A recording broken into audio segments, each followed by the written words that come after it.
السلام علیکم ویورز، بسم اللہ الرحمن الرحیم۔ چہارم کلاس کی اردو کی گرامر میں سے ہم پڑھ رہے ہیں سابقے اور لاحقے۔ سابقہ کی تعریف جو ہے حرف یا چند حروف کا وہ مجموعہ جس کو کسی بامعنی لفظ کے شروع میں لگانے سے ایک نیا لفظ بن جائے سابقہ کہلاتا ہے۔ آئیے سابقے پڑھتے ہیں۔ ان پڑھ، انمول، ان گنت، ان بن۔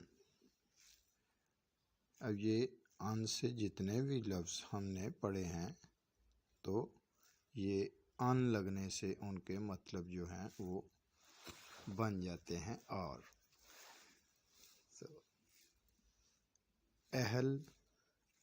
اہل علم، اہل قلم، اہل دل، اہل وطن اور اہل زبان، اس طرح سے بہت سے یہ سابقے ہیں، یعنی باز، بد، بے اور بن۔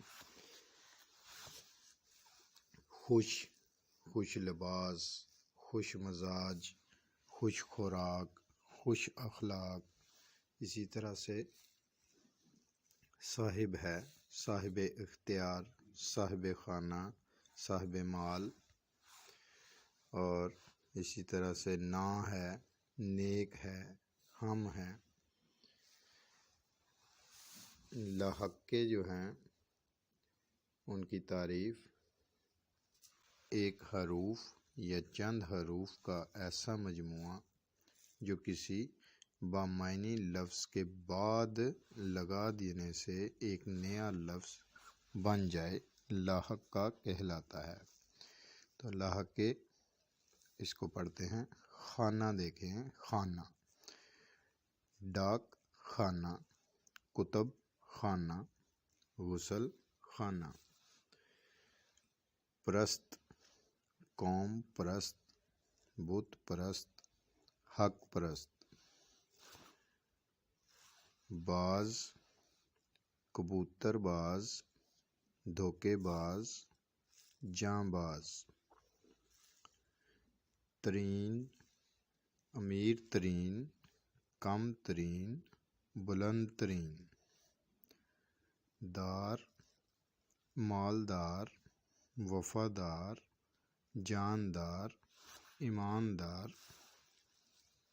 مند، دولت مند، غیرت مند، عقل مند، صحت مند۔ گار، طلبگار، مددگار، خدمتگار۔ ور، طاقتور، جانور، نامور، پیشہ ور۔ نما، رہنما، خوشنما، بدنما۔